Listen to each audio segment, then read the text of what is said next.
The iron mask was cold against his skin, not just cold, freezing, like death itself pressed against his face. King Louis XIV's brother had been wearing it for 34 years. 34 years without anyone seeing his face. 34 years of metal grinding against flesh.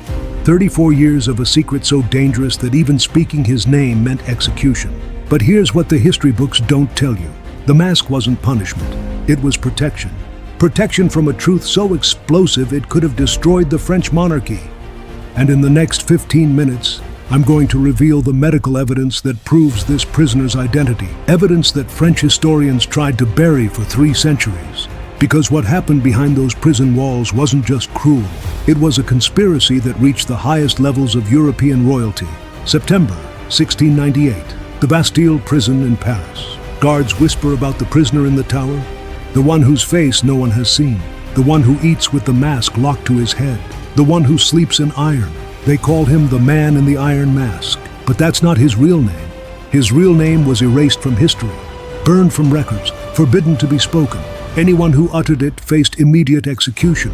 No trial, no appeal, just death. Think about that for a moment. What kind of secret requires that level of silence? What truth is so dangerous that an entire identity must be erased? The official story says he was a minor criminal, a troublemaker, nothing special. But minor criminals don't get private cells in the king's personal prisons. They don't have guards executed for trying to communicate with them. They don't wear masks that cost more than a peasant earns in a lifetime. This was someone important. Someone whose face could start a war. The prisoner's arrival. Let me take you back to where this nightmare began. July 1669. Pignerol Fortress in the French Alps. The most secure prison in France. A carriage arrives in the dead of night. No announcement, no fanfare, just silence and secrecy. Inside sits a young man, maybe 25 years old. Handsome by the accounts that survived. Educated, noble-bearing, and terrified. The prison governor, Benigne d'Auvergne de Saint-Mars, receives special orders directly from the king. Written in Louis XIV's own hand. The orders are explicit. This prisoner must never be seen, never be heard, never be identified. If he tries to reveal his identity, kill him immediately. If he tries to remove the mask, kill him.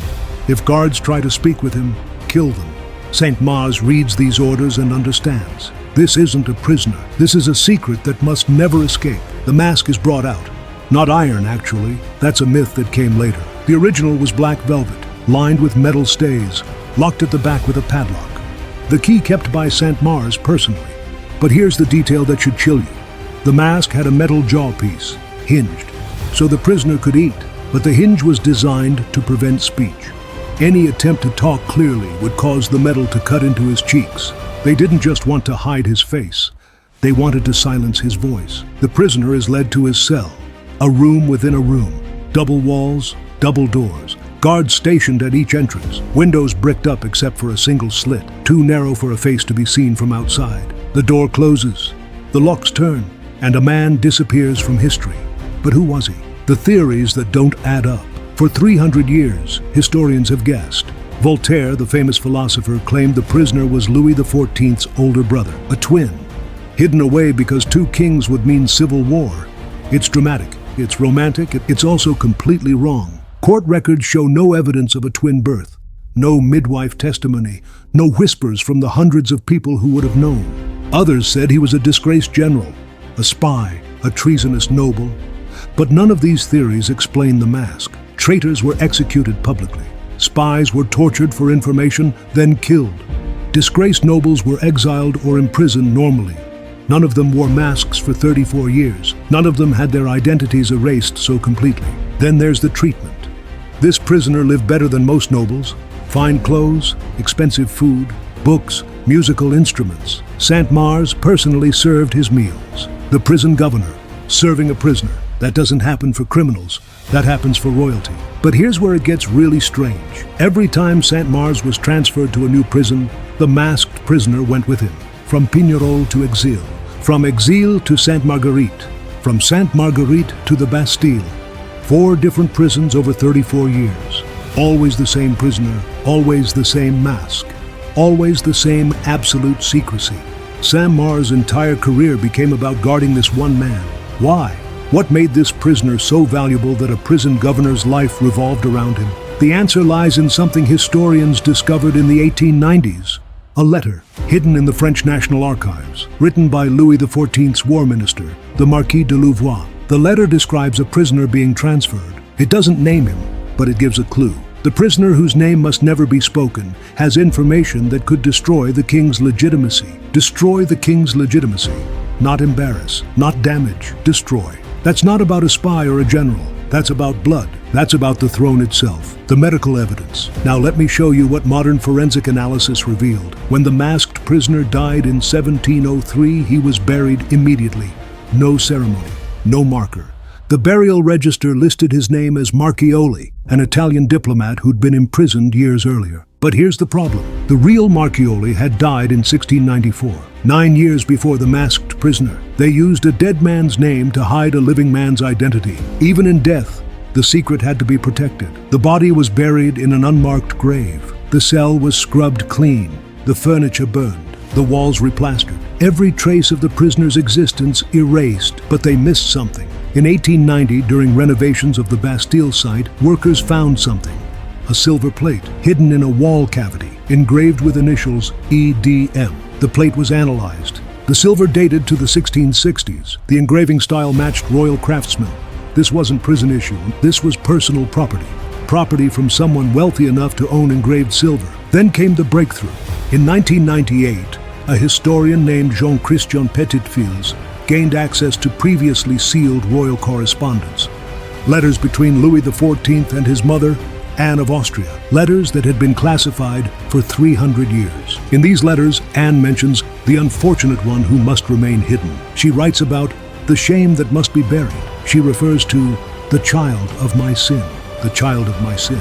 Anne of Austria had a secret. Before she married Louis XIII, she'd had an affair with the Duke of Buckingham, an English nobleman. The affair was brief but passionate, and it produced a child, a son, born in secret, raised in secret. But as he grew older, the resemblance became undeniable. He looked exactly like Anne, and nothing like Louis XIII.